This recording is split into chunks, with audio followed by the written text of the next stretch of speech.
देखो मैं कितने अच्छे जगह पे हूँ। देखो कितना सुंदर ये घास है। असल में इसको लोग चिमटी का घास बोलते हैं, चींटी का घास बोलते हैं। देखो पिंक पिंक इसमें फूल लगे हुए हैं, आप देख सकते हो अगर दिख रहा होगा तो, है ना। चिमटी का घास बोलते हैं। ये खाने में भी काफ़ी स्वादिष्ट होता है। देखो पीछे मड़वा का खेत है। ये मड़वा एक्चुअली अब वो घास में तब्दील हो गया है क्योंकि उसको सही से पानी नहीं मिल पाया। मेरे माँ बाबा लोग चले गए हैं। आजकल माँ कहती हैं कि नीतू वीडियो बनाती है इसलिए लेट से आती है। आज संडे है इसलिए मैं सोच रही हूँ कि थोड़ा सा रुक ही जाऊँ, क्योंकि सुबह का मेरा सारा कार्यक्रम मॉर्निंग में ही हो जाता है, इसीलिए मुझे कोई ऐसी जल्दबाजी नहीं है। तो थोड़ी बातचीत हो सकती है।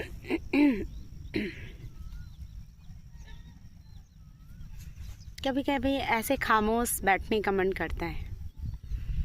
जब मैं बहुत स्ट्रगल कर रही थी उस वक्त मेरे पास मोबाइल फ़ोन नहीं था। हाँ, मान सकते हो आप, 2000 के बाद मेरी ज़िंदगी बहुत बदल गई। मुझे बैक पेन होने लगा था उसी समय से, लेकिन मैं चूँकि भागने दौड़ने वाली इंसान थी। हम ट्राइबल ऐसे ही होते हैं। ट्राइबल क्या, कोई भी हमारे जैसे मध्यम वर्गीय बच्चा का वैसे ही ज़िंदगी होता है। हमें शुरू से कोई केयर करने वाला नहीं मिलता है ना, तो हम ऐसे ही मतलब अपनी केयर खुद ही करते हैं और अपने भाई बहनों की भी केयर करते हैं, और हम ऐसे ही बड़े होते हैं। हमें शिकायत करना नहीं आता है शुरू से। तो मेरे लाइफ में भी बहुत स्ट्रगल जब शुरू होने लगे, तो मैं बड़ी थी तो मैं अपने प्रॉब्लम किसी से शेयर करना नहीं चाहती थी। मैं कभी ये जताना नहीं चाहती थी कि मेरे बहनों को पता चले कि नीतू इतना स्ट्रगल में है, क्योंकि वो लोग उस टाइम पैनिक हो जाते हैं। और मैं खुद भी डरती थी, क्योंकि दुनिया मेंटल इश्यूज़ को एक लांछन की तरह लेती है। जैसे कोई ये सुन लेगा या किसी की फलना कर बेटा पगलाए लई हो, समझ रहे हैं, ये बहुत बड़ी बात है। लोग मजाक में लेते हैं कि अरे उकर फलनवा कर बेटा तुम पगलाए लई हो, उकर बेटी पगलाए लई हो। पता है ये वाकई में बहुत बड़ा अभिशाप है। लोग सुसाइडल को मजाक उड़ाते हैं। एक व्यक्ति बहुत ही क्रिटिकल कंडीशन में सुसाइड को चुनता है। अच्छा, आप मुझे एक बात बताइए, कोई व्यक्ति यूं ही अपनी ज़िंदगी ख़त्म करना चाहेगा? बिल्कुल नहीं। हर कोई जीना चाहता है। हर कोई सोचता है कि कैसे हम अपनी ज़िंदगी को बहुत बेहतर बनाएंगे और बहुत खुशहाल ज़िंदगी जिएंगे।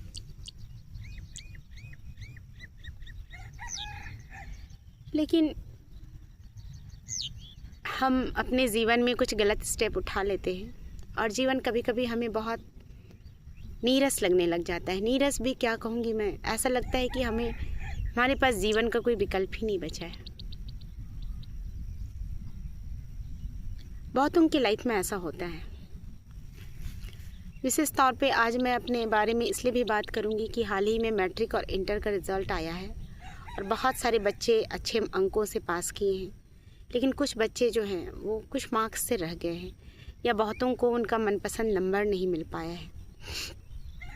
हालांकि रिज़ल्ट आने से पहले पेपर में या सोशल मीडिया में बहुत तरह के ऐसे अवेयरनेस प्रोग्राम चलाए जाते हैं जो कि काफ़ी सराहनीय है, क्योंकि नंबर और ये जो बहुत ज़्यादा नंबर लाना, ये आप या मैट्रिक या इंटर में आपको बहुत मार्क्स लाना या किसी भी परीक्षा में, ये आपके जीवन को तय नहीं करता है। क्योंकि आज तो बहुत सारे ऐसे हैं, बिल गेट्स से लेकर एलन मस्क से लेकर बहुत ऐसे आप KFC के मालिक को देख लीजिए, या बहुत सारे लोगों का नाम आज हमें सोशल मीडिया में मिल जाएंगे, जिनसे पता चलता है कि उन्होंने एकेडमिकली पढ़ाई नहीं की वो बहुत पढ़े लिखे नहीं थे, लेकिन वो जीवन में सफल हुए। इसलिए कभी भी यदि आज आपको कम मार्क्स आ रहा है या आप मृत्यु को चुनते हैं या सुसाइड करना चाहते हैं, तो अपने आप से ये पूछिएगा कि ये जीवन को बढ़ने में बहुत मेहनत लगाया है ईश्वर ने, ये यूनिवर्स, इस ब्रह्मांड ने बहुत बहुत कंट्रीब्यूशन दिया है। और मुझे याद ज़रूर कीजिएगा, क्योंकि मेरी कहानी काफ़ी इंस्पायरिंग है, मुझे ऐसी लगती है, क्योंकि एक ऐसी लड़की जिससे लोगों को काफ़ी अपेक्षाएं हैं। मैं शुरू से ही काफ़ी बोल्ड रही हूँ। मेरे बाबा मुझे बोलते थे खाली बड़ा बड़ा बात करती है। मेरे बाबा बोलते हैं आज तो बहुत प्राउडली बोलते हैं कि नीतू को कोई तर्क में हरा नहीं सकता है। थैंक यू, मेरे बाबा मुझे ऐसे प्रेडिक्ट करते हैं, बहुत बड़ी बात है। और इसको वो एक तरह का मतलब नेगेटिव वे में भी पहले बोलते थे मुझे, लेकिन अब वो बोलते हैं कि नीतू को कोई तर्क में हरा नहीं सकता है। ऐसा नहीं है, वैसे मैं कोशिश कर रही हूँ। मैं भी अपने ज़िंदगी का बहुत कड़वा सच्चाई है जो आपके पास रखूँगी धीरे धीरे, है ना, क्योंकि वाकई में मनुष्य इतना परिपक्व नहीं होता है। मैं भी ऐसे परिपक्व नहीं थी जो आज मैं हूँ। आज तो मुझे लोग कितना भी दुखी करते हैं ना, मुझे कोई फ़र्क नहीं पड़ता है। हाँ, इंस्टेंट मैं रोती हूँ कभी कभी, वैसे मैं बहुत कंट्रोल करने की कोशिश करती हूँ, लेकिन वो मनुष्य हूँ ना, ये लाइन कहीं ना कहीं आ जाता है। हम मनुष्य है ना। मैं मानती हूँ कि बहुत सारी नेगेटिविटी, बहुत सारे ऐसे सिचुएशन हमें तोड़ते हैं और उस वक्त हम टूट भी जाते हैं, लेकिन हम मनुष्य हैं, इसलिए हमें अपने आप को संभालना भी आना चाहिए। वैसे तो ये ज्ञान हमें परिवार से और विद्यालयों से बचपन से मिलने चाहिए थे, लेकिन वो मिले नहीं। मैं इसके लिए प्रयास करूँगी कि हमें जीवन की शिक्षा से जुड़ी हुई चीज़ों को भी पाठ्यक्रम में पढ़ाया जाए, क्योंकि जब हम जीवन में स्ट्रगल करते हैं ना, उस वक्त हमारे साथ कोई नहीं होता है। तो यदि हमें शुरू से प्रैक्टिस किया जाए कि जब हमें दुख मिले तो इस दुख को कैसे हैंडल करना चाहिए, शुरू से हमें योग, मेडिटेशन, ध्यान, आध्यात्म की चीज़ें भी यदि पढ़ाया जाए साथ साथ में, है ना, व्यवहारिक और नैतिक शिक्षा भी पढ़ाया जाए, और जो हमारे जीने के लिए ज़रूरी है वो पढ़ाया जाए, तो शायद हम ऐसे सिचुएशन में बेहतर खुद को डील कर पाएंगे और अपने आप को बैलेंस कर पाएंगे, ऐसा मुझे लगता है। क्योंकि मैं काफ़ी महत्वाकांक्षी इंसान थी। किरण बेदी मेरी आइडियल हैं, आपको शुरू से मैं बताती हूँ। मुझे पुलिस सर्विस में जाने का बहुत मन था। मैंने जीवन में अपने आप को दो ही तरह से आंका था, या तो मैं डॉक्टर बनना चाहती थी, क्योंकि मेरी माँ नर्स थी और बहुत सारे डॉक्टर मेरे घर में आते जाते रहते थे, और मुझे लगता था कि ईश्वर के बाद यदि कोई है जिसके आगे लोग हाथ जोड़ते हैं तो वो डॉक्टर है। इसलिए मैं शुरू से अपने आप को एक डॉक्टर के तौर पे देखती थी।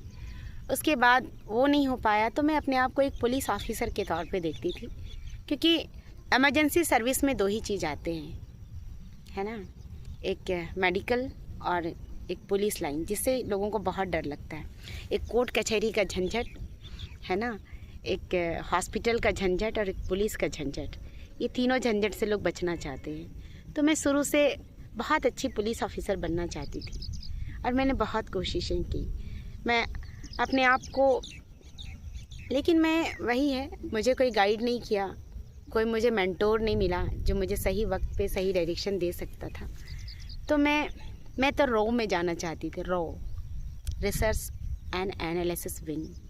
मैं कुछ एडवेंचरस करना चाहती थी शुरू से, लेकिन मेरे सपनों को किसी ने उड़ान नहीं दी। तो क्या हुआ, मैं लोगों के सपनों को उड़ान देना चाहती हूँ। तो मैं मुद्दे पे आती हूँ। अभी मैट्रिक और रिज़ल्ट मैट्रिक, इंटर जैसे बहुत सारे ऐसे कंपटीशन का रिज़ल्ट आते हैं और आपका सिलेक्शन नहीं होता है, तो आप असफलता को अपना एंड मत मानो, बल्कि ये एक नई शुरुआत भी हो सकती है। मेरी स्टोरी जब शुरू से सुनोगे आप तो बहुत नेगेटिव ही नेगेटिव है मेरी ज़िंदगी में, फिर भी मैं इतनी पॉजिटिव क्यों? कभी बहुत बड़ी सोचने की बात है। और आज मैं दिन बर दिन निखरते जा रही हूँ। मुझे नहीं पता कि मेरे भविष्य में क्या है, लेकिन मैं आज को तो अच्छा बनाना चाहती हूँ। भविष्य में जो भी होगा मैं देख लूँगी। और हमेशा मैं यही कहती हूँ कि ईश्वर है कि नहीं, कोई है कि नहीं, रिश्ते हैं कि नहीं, आई डोंट नो, लेकिन मेरे साथ खुद का रिश्ता मैंने बना लिया है ना। और मैं हमेशा यही कहती हूँ कि नीतू कोई साथ दे ना दे, मैं तुम्हारे साथ हमेशा हूँ। जब तक होश में रहूँगी तुम्हारे लिए हमेशा रहूँगी। तो मुझे किसी की ज़रूरत नहीं होती है कि यदि मैं दुखी हूँ तो कोई मुझे आके मोटिवेट करेगा या समझाएगा, क्योंकि जब मैं स्ट्रगल कर रही थी मेंटली तौर पे, ये समाज वैसे भी मानसिक तौर पे बीमार व्यक्ति को या जो सुसाइड करता है ना, लोग उसका मजाक उड़ाते हैं, है ना। और ज़िंदगी को बनने में बहुत सारे संयोग एक साथ मिलके एक ज़िंदगी का होना संभव बनाते हैं। कभी भी इस तरीके का मन में ख्याल आए ना, तो अपने आसपास ढूंढना, ज़रूर मेरी तरह के कोई तो मिलेंगे, और नहीं तो मेरा नंबर ले लो, है ना। मैं तो खुलेआम अपने लोगों के लिए अवेलेबल रहना चाहती हूँ, वैसे लोगों के लिए जिन्हें वाकई में मेरी तरह की नीड है। नहीं तो दुनिया में तो बहुत सारे लोग हैं सिर्फ मजाक उड़ाते हैं। 99% लोग सिर्फ आपका मजाक उड़ाएंगे। मैं 1% लोगों में हूँ, और मैं 1% लोगों को ढूंढना चाहती हूँ, क्योंकि यही 1% लोग जो है ना, यही भविष्य बनाते हैं, और इन्हीं की वजह से दुनिया में इंसानियत जिंदा है। हम जैसे लोगों की वजह से ही इंसानियत जिंदा है, हम जैसे लोगों की वजह से ही विश्वास जिंदा है, बिलीफ जिंदा है। मुझे नहीं पता कि मैं कितने लोगों के दिलों तक पहुंच पाऊंगी, लेकिन मैं इन वीडियोस के माध्यम से हर दिन कोशिश ज़रूर करूंगी कि जीवन में कभी भी हारने का कोशिश मत करो, क्योंकि हार तो ऑटोमेटिक होगी। और यहाँ तो मैं एक चीज़ बोलूँगी ना, हमें नेगेटिविटी से भी सीखनी चाहिए। हम पॉजिटिविटी के लिए जब तक एफर्ट नहीं करते हैं ना, पॉजिटिविटी हमारे अंदर नहीं आता है, लेकिन नेगेटिविटी ऑटोमेटिक आती है।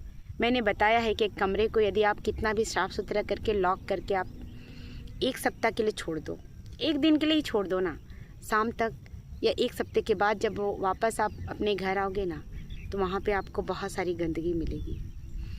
तो गंदगी के लिए प्रैक्टिसेस या अभ्यास नहीं करना पड़ता है ना।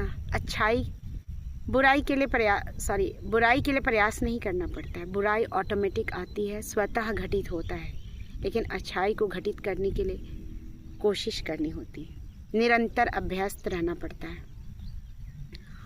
और जब शुरू में आपको ट्रेनिंग अच्छी मिल जाती है, प्रशिक्षण अच्छी मिल जाती है, आप शुरू से अवेयर रहते हो, तो मेरी तरह अब मुझे कोशिश नहीं करनी पड़ती है। मैं 2 चीज़ें मेरे पास हमेशा रहती है, अच्छाई और बुराई, और मैं हमेशा कंफर्म रहती हूँ कि मुझे अच्छाई के साथ रहना है। मैं ये नहीं सोचती हूँ कि मुझे लॉस होगा या बेनिफिट होगा। मैं पता है कि मैं अच्छाई के साथ खड़ी हूँ और मैं खुद से नज़रें मिला सकती हूँ। लोग मुझे जिस भी नज़र से देखते हैं, मुझे कोई फ़र्क नहीं पड़ता है, क्योंकि मैं खुद की नज़र में एक बहुत बड़ी हीरो हूँ, है ना। और मैं अपने आप को बहुत पसंद करती हूँ। मेरी तरह आप भी बन सकते हो। दुनिया आपको जिस नज़र से देखे कोई फ़र्क नहीं पड़ता, आप अपनी नज़र में बहुत वैल्यूबल हो, और ये सच है। आप मेरी बातों से अपने आप को ज़रूर रिलेट करना, आपको अंदर से यही आवाज़ आएगा कि नीतू बिल्कुल सही बोलती हैं। धन्यवाद मुझे सुनने के लिए। Thank you so much.